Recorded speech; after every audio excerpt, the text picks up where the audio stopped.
Good morning, everybody. Well, actually, you probably by the time you watch this, it may not be morning, but I'm extremely grateful for having Danielle Matthews, who's not here yet, but she's coming on though. So, she's a very, very special friend of mine, and she's been also a whole lot more than my friend. So, she's actually here. So, oops. Whoops. Hold on, Danielle. I'm adding you. Sending my. I know why it wants me to send an invite, but it says bring them on video. There you are. Hey, we did it. Thank you for coming. How are you doing today? I'm good. I'm really good. It's good to see you. Great to see you too. I was just getting into. It came on real fast. Thank you very much. I was just getting into like why I invited you. So let me speak about that for just a little bit.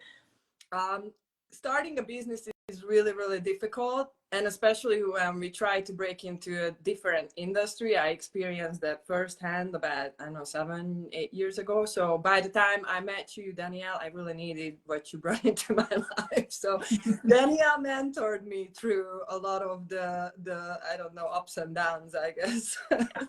And I invited you because I want my people to hear what it really takes to, because sometimes we think it's, oh, I don't know enough, or oh, I don't have enough money, or I don't have enough time, or all of those things. And you had a very different and very unique experience than most people who I know, and I really like them to hear about that a little bit as well. Yeah, well, I'm happy to share. So I'll share some thoughts, and then, I don't know, ask me whatever. The conversation will just go where it's meant to and find who it's meant to. But, my life, I don't think I ever expected to sort of have my own business and be working in the way that I am. Like my background, I have a degree in biology. I went to the University of Virginia. It's a great public school. And I always thought, I'm just going to go get a great job and that's going to be my thing. Yep. And 2 years out of college, I was hit by a drunk driver, and my world just went upside down. I lost my health, and I found myself on like a very different trajectory. I was watching friends of mine, go on to graduate school. We're talking like they went to Yale, they got MBAs. I had friends that were becoming doctors, MDs, as well as PhDs. Like I had a lot that I was watching. It was like the world was just moving away. All of the things that I thought I should do, and I think society sort of teaches like, oh, this is where we should all aim. Mm-hmm. And I was sitting at home with a brain injury, unable to do anything. And it was an interesting time to really reflect on like, well, what's important in life, and realize like, man, tomorrow's not guaranteed. I was 23 when that happened, and I didn't have like a plan B set up. And like, I'm very grateful, but like everything could have ended that morning, and I didn't do anything wrong, but someone else made a choice that impacted my life. And so, when you have that much time to kind of think and reflect, it makes you sort of reprioritize and change your perspective on life and go, hang on, why am I chasing after? Like, why did I want to go to graduate school? What was that going to achieve for me? Where do I want to spend my time and energy?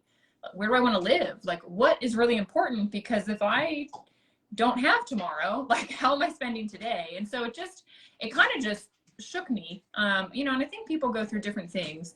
I know you and David have navigated a lot with health and everything else. And everyone has challenges, and that was mine. And so when I started to get my health back, I started to really ask myself, like, okay, it's like I got a second lease on life here. I didn't ever know if I would. I mean, doctors had told me I wouldn't. But I started to, thank goodness, because I was on a health journey and found some amazing health technologies out there, which is what brought us together too, funny enough. But anyway, as I started to regain my health, and it was very clear that, okay, I could start to add in things. It was like, well, let me build my life by design. If I could have anything, what would I want? And it was a very, like, you've got to have an internal driver. I think if you're going to be like self-employed or start your own business or that kind of like home-based business, like, you need to have some internal driver, because it's very easy to get distracted or to just go, oh, well, I'll just get a job, because, oh, I just show up and I make money and whatever. It's easy. You don't have to worry about much. Oh, when I leave, I'm checked out. Like, doing something from home is a little bit different. The responsibility set is like, there's no one watching over you, Right. It's kind of like, if it doesn't get done, there's no boss to fire you. You're the boss. If you want to take the day off, you can take the day off, you know, but it's like, you have to have that internal driver, because if there's no inner reason why you're doing this, you're going to fall down. And at the first like obstacle, which they're coming, and we can talk about that, but you know, you're going to just go, oh, you know, let me take the sure bet. And I think most people feel that, you know, getting a job, getting employed is safe. Mm-hmm. It's safety. A lot of people are stuck there because, well, it's a clear paycheck, you know, blah, blah, blah. And I have people say like, well, what's time? Like, I don't have kids, but one day, you know, that might be something that I want. It's like, well, what would someone have to pay me to give up time with my kids? Is $20 for an hour of my time worth not being around my kid for an hour? Like, I mean, to me, the answer is no. Like, absolutely not. So, you know, when you realize like, hang on, well, what other option is there, right? I went to a top university, but they didn't teach me how to have my own business. They didn't teach me how to get financially free. They didn't teach me any of this. They taught me how to be a good employee. And we're taught that from a young age. It's just part of what society kind of places on us. And there's nothing wrong with that. Some people, that's what they need. The structure's really good, and you know, you need that security, whatever. I'm not saying like entrepreneurship is certainly not for everyone. Right. But I don't think there's enough people talking about, Christina, that there is another path, and maybe it's the path less traveled. But it's such an amazing path, because like, yes, it's just you, but it's also like, wow, it's you. Like, you start to realize the capacity you have inside of you, mm-hmm. you know, like, it's amazing.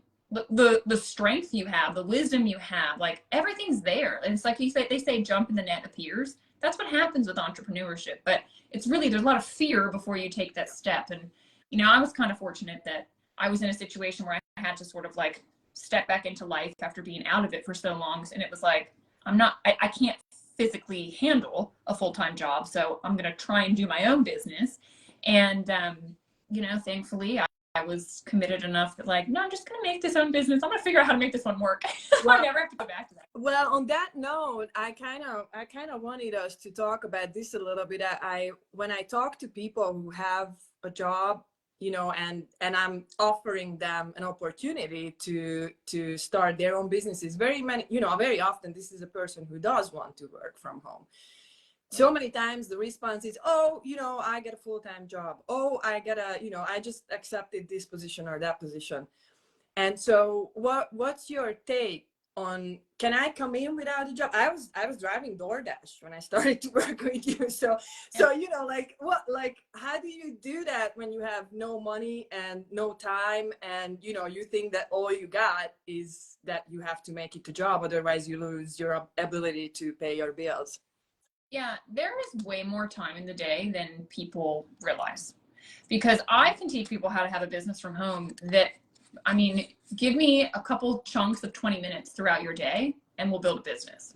Like, it's just, you need to be intentional with your time. You need to know what you're doing, why you're doing it, and only do income producing activities. But it's just about efficiency. Like, do you have time to watch TV? You have a full-time job, but you have time to watch TV? Mm-hmm. You know, it's like, okay, well, rather than the entertainment that you seek, why don't we funnel that time into building your future, building a bridge so you can step away from the full-time job, you know, because building something on your own, it takes time. And so sometimes you need, like, I needed other part-time jobs. I got part-time work because I realized, like, well, I need an income to cover all my expenses. Yep. And when you start a business, like, you're sort of in the negative usually a little bit when you're making money. You know, with this type of business, you don't go into the negative, but I needed some security. And so it was like, okay, I just built it around that. What did I do? I did stuff on my way to the part-time job. Like, I had a little sticky note on my steering wheel and I made phone calls on the way to that job. Like, there's time in your day to do it. And it's like, well, if nothing changes now, then we're never going to create the opportunity for you to leave that full-time job in the future. So if you really want to, then yeah, there's some short-term sacrifices of like remanagement of your time, reallocation of your time. Now, rather than getting on social media and scrolling and just getting sucked into this void, what if instead of being a consumer of social media, you became a creator? Yep. And you started to actually utilize, because if you've consumed a lot of social media, you know how it works. And now you can just sort of turn it the other way to make it work for you. So your time online turns into income. Like, that's what we can do. So when people tell me you don't have time, I'm like, yeah, you do. We just need to sort of audit it. Well, the first mindset change, and that really you brought that into my life, so thank you, was, you know, that yes, you can do business on Facebook, because everybody tells you that Facebook is for, you know, it's not good and you shouldn't even spend any time on it. And that's true. I mean, if you don't know how to manage your time, and like you said, all you do is scrolling and sharing other people's posts and, you know, getting into fights and arguments or whatever. In the comment section. Yeah. Obviously you may not be able to do business, but we already know from statistics that, like, I don't know, like, what is it, 80% of the world has a Facebook account, something like that, right? So it is a very viable way of actually reaching people and even just delivering a message, or, you know, actually give them something that will help them to build their businesses. Would you tell us a little bit about what that looks like? Like, I mean, you know, we had this funny comment from one of the kids in our church. It was so funny. He says, these social media influencers make so much money, and we're kind of like laughing, like, oh, have you done their tax returns? You know,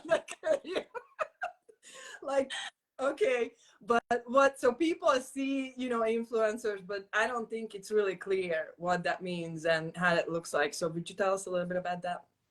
Yeah, so there's different ways, right? Like, I always think of social media is like, there's the attraction aspect of social media, and then there's the action aspect. So online, yes, we see these, you know, influencers that through it's called attraction marketing, because of who they are and the content they've created and put out there, they attract people in. But the thing is, they're adding value. Yeah. So whatever you're posting, if it's of value to another person, so many people look through the lens of me, and they're thinking about themselves.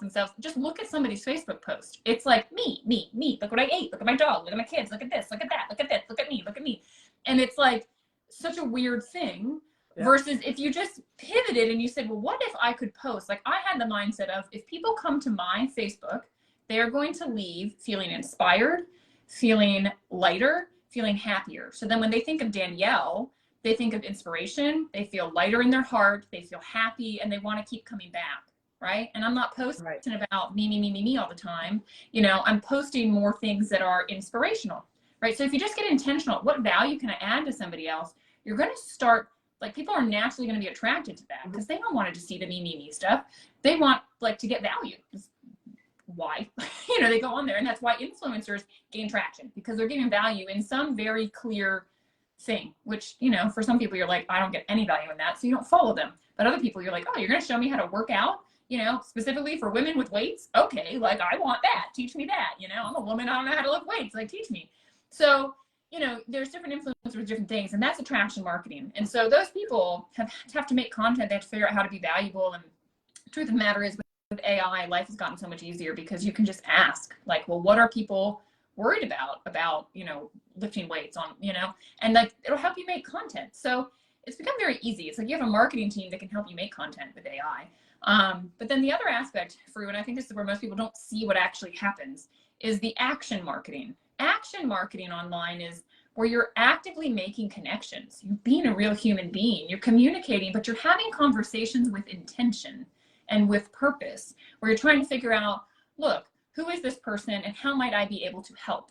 Like, you and I started talking because of, you saw on my profile something about traumatic brain injury. Which was very relevant to your life, and it was very relevant to mine. And so we had all of a sudden this mutual thing to talk about. And I think we had met maybe on like a Joe Dispenza page or something that we also both liked. And so, you know, Facebook has already done the work for you, where, like, these groups, like, I just got chickens.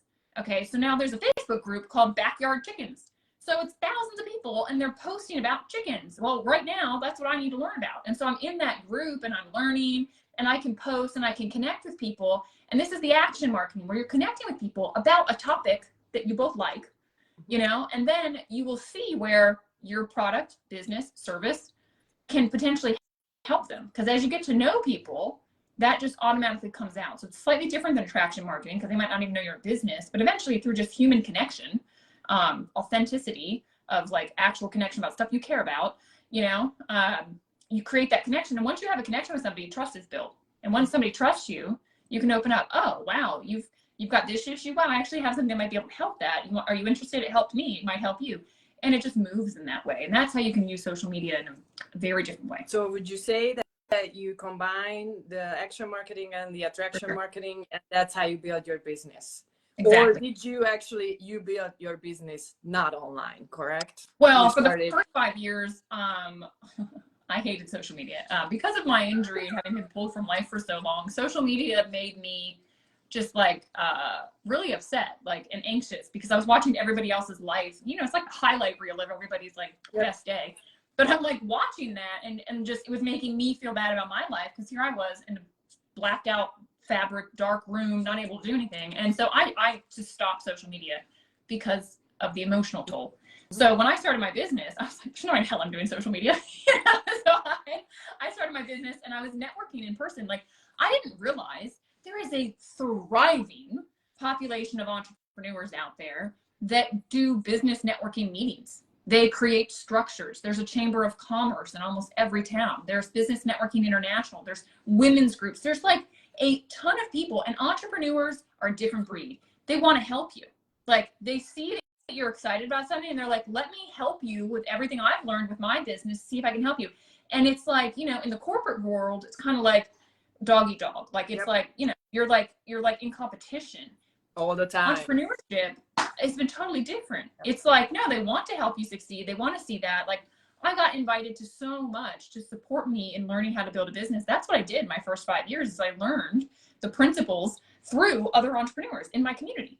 And it was amazing. You know, people just take you under their wing. They just, whatever, you can't steer a parked car. So if you get out there and start moving, I think the divine will move through you and get the right people in front of you, and the right people will be there to help you. But you got to take the first step, right? If your car's not moving, we're not going anywhere. It's all about your intention, and how you said that, and how like you said, like how important that is for you, that emotionally, because that's the drive for most people to make decisions, right? They decide emotionally. So so what would you say is like the most fun part of what you do?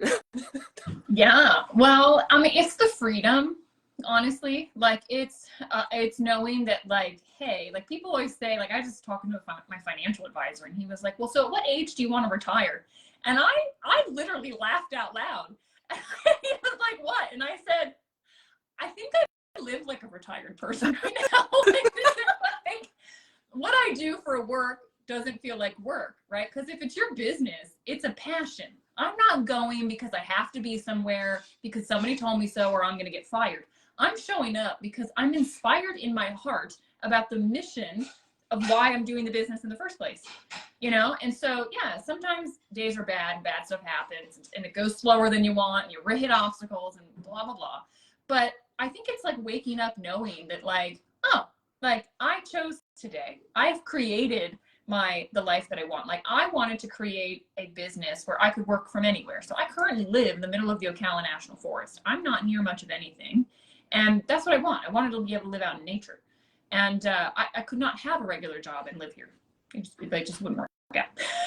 So for me, the most fun part is being able now this is 8 years. This didn't happen overnight, you know? And there were a lot of times that I had friends of mine, good friends, well-intentioned, saying, Danielle, you need to give up on this. Danielle, you need to get serious about life again. Danielle, you need to go back to graduate school. Danielle, you need to get a real job. And it's funny, now those friends are saying to me, well, do you think I could do what you're doing? And I'm like, yeah, but it's going to be real hard to stop, you know, create the bridge. You're going to have to sacrifice a little bit at the beginning to make it happen. And but the truth of the matter is, anybody can do it. You know, it's just a matter of, like, we have so much time in our days. We're just not efficient with them. And if you're intentional and you have mentorship, you need mentorship. And I think that's the beauty, like you've said, with myself, being able to mentor you. Like, I have created like I feel like I was whacking through the weeds, you know, but I have now created a road, and it's not a dirt road, like, it's a paved road. Well, let's just, like, do this and you will have success. Okay. I can't make you do it. I can tell you what to do, but you have to do it. And once you start doing it, you'll see that, oh, it's successful. And you just stay consistent with that. And I've had people that they just stopped being consistent. And so now, you know, they're having to go back to other options. But you stay consistent, consistency knows no failure. And the obstacles that come are necessary because, you know, a lot of us think, oh gosh, I failed, that's a bad thing. In business and entrepreneurship, it's like you want to fail as fast as you can, as many times as you can, because you learn every time, you know, and you're always either learning or you're earning. If you're not earning money, it's because you're in a learning phase, right? And if you're learning, that skill set is then going to help you earn. And so you need both. And so a lot of people just are scared of failure and they don't like to feel bad. And it's like, look, you just got to have a different perspective on all of that and realize it's making me stronger. That's turning me into the person that can have this lifestyle, that can be self-disciplined, that can do all of these things. It's necessary. Well, it sounds, I can't have, but I couldn't have, but keep thinking while you were talking to me about this. This is the exact same thing that we experience when we introduce new interventions to people or when we're talking about lifestyle changes, because the problem is that the sacrifice needs to happen before we see the results, and not the other way how we were trained, that you pop this pill, there's no sacrifice and then everything is going to be good. No, it's the exact opposite way. You have to put all the work in so that you can see the result that you're looking for, and when you see the result that you're looking for, that's going to inspire you to keep going. Exactly. But if you don't get to the point where you see the result, then your excitement is just going to die and you're going to lose consistency. And as we know, achieving big things, we don't have to do big things. We just have to do little things consistently enough where we can achieve big things. Yeah, no, it's so very true. And in business and entrepreneurship, you know, I mean, there's different like stages and phases of business. And so if you don't quit and you have the right mentors around you, they'll help you navigate each phase. And, you know, in the business that, you know, you and I are both in, it's like you'll do a lot of work up front and not really make much money. And then all of a sudden your output and the inflow of money, you're going to feel like this feels good. And then eventually you hit this phase where you're like, wait, I'm doing less and I'm getting paid more, because you've learned how to leverage. You've learned how to create a business that can operate without you, and that, you know, you're feeding and helping other people, and that just takes a life of its own. And so it's very different, you know, to be the one that's in charge of the business versus working for somebody in a business. But it's so liberating. And it's like, I just want everyone to know you have what it takes. There is not a single person on this planet that doesn't have what it takes. It's just that you need to realize it's in you. You know, we look externally for validation and for people to tell us what to do and everything else. And it's like, no, you make an internal decision, which no one can take from you because it's internal. You make an internal decision, and then you just decide, I'm doing this and I'm not going to quit until I figure it out, and you will have success. That inner drive needs to be there. And if it's there, just stay consistent and it's going to happen. Thank you very much. You're welcome. You said it all. Well, actually, I'm pretty sure that at some point I'd like to invite you back and talk actually more about the difficulties, you know, the hardships in details, because I think that could help people to understand what the actual mindset changes that they have to come through in order to become successful. And again, this isn't just business, it's kind of like life. So yeah, it's kind of like life. Yeah. So it could be useful for everybody to hear, you know, how you overcome this or that, or I think I can chip into that. I made a lot of mistakes. Yeah, no, for sure we should have that conversation. And the truth is, Rue, it's like the person you become along the way is a more self-confident, self-aware, oh look, I did a thumbs up, self-confident, self-aware, like individual. And that bleeds into all of your relationships. Like, and your emotional intelligence also has to increase when you're in business. Like, you have to understand others. You have to put your own ego aside because you're serving other people. Yep. Okay. And that's the only way you're going to get what you want, is by helping other people. And when you do that, all of a sudden, the way you interact with family, with friends, with your spouse, with loved ones, with your kids, like, it shifts you into a better version of you. It's amazing. And the other thing actually that you said, let me highlight that real quick too before we say till next time, is really we have to keep that, you know, goal, and no no matter what we do, when it comes down to relationships, that even the Bible says that there is power in death and life in the tongue, meaning how we use our words and how we speak. It is very, very, very important to be intentional, and there is not a better way to kind of learn that, I think, I agree, than when the actual feedback, you know, immediate feedback for everything we do. For sure, yes. I've always said, you know, this business has been incredible spiritual development for me, because it's taught me a whole nother dimension. And what's within as well as what's connected with all of us and throughout. And it's, it's huge. So I honestly think everyone should do something at some point in their life, just because the person you become in the process, you know, I mean, the income, I promise you, will follow if you give it time, but it's like the person you're going to become, the things you'll learn, like, that's huge. And think about like your kids watching that, you know, and to realize, wow, look at that, like, and be so proud, you know, and that'll inspire them, you know, to be able to go and seek and create. There's so much potential in all of us. I think they say, you know, human potential is probably the #1 untapped resource on this planet. It's human potential. Yes, and that sounds very true. Very, very true. Yeah. Well, thank you, Danielle. I really appreciate it. Yeah, you bet. Thanks for having me on. And I will see you next time. All right. Bye. Bye.